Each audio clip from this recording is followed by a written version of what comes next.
Okay, so I don't know if a lot of you watch Virtual Riot's channel, probably not my audience, but anyway, there's this cool video going around. I heard you like polyrhythms, and I believe it's actually a polymeter what he's created.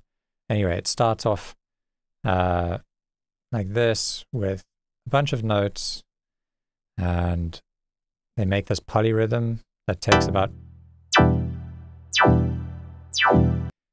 about like 7 or 8 minutes for it to reset back to all of the notes playing at the same time.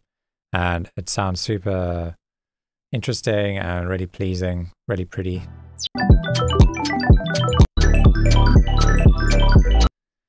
Yeah, I recommend just watching the video, and you can see here at the end all the notes eventually line up again. So I downloaded a bunch of sequences and tried to remake it myself because I wanted to know how to make it. I couldn't figure it out. The Euclidean sequences I used didn't have enough rows to make all the notes, and just setting it up, it just wasn't working for me. Anyway, so I grabbed his project file of his Patreon and then downloaded it and decided to try and remake the MIDI. So you can see all the MIDI here. And basically what I could tell from looking at the MIDI is that there's no plugins on it, and it looks like he did it all by hand, which immediately seems almost impossible if you're going to click each note in separately. But actually I figured out it's pretty easy to do it by hand. All you have to do is have that first row right. So the first row, if we have a look at it on his MIDI, they're all just landing on the grid, this E8. Never changes. All landing on the grid. It's the second row, and then each row gets incrementally a little bit further off the grid. And so what I did was just, let me just delete this. Just duplicated the first MIDI clip here, and then deleted all of these. So the first row is really easy to make. Then all you need to do is copy paste that row down. And what I want to do is just make this same harmony that he has here, E, D, B, A, and G. So let's just copy that down, D, B, A, G. Then all you have to do is select the second row, and we want to make it, we want to use this little marker here and drag it out so that the second note lines up with the first note. And it's kind of hard to get it perfect. You can hold Alt on your keyboard and drag it around so it's like almost perfectly aligned. Then we're going to select the second row and grab that and make it one note longer than the, sorry, you're going to select the third row and make it one note longer than the second row. Then we keep going down.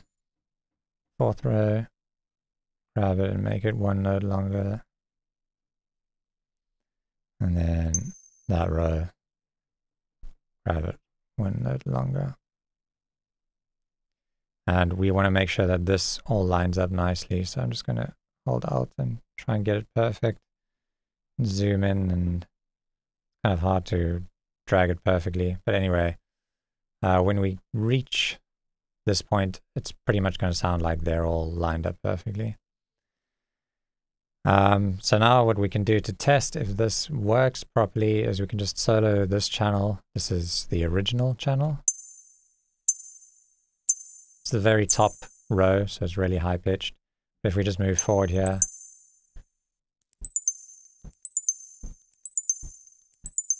and if we A-B between this one and my one, you can hear that they line up pretty perfectly. And we go further in.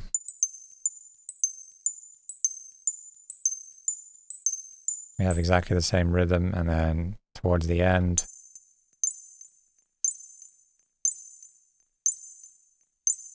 gonna start resetting. Okay, and then obviously he made this entire chord all the way down to E1.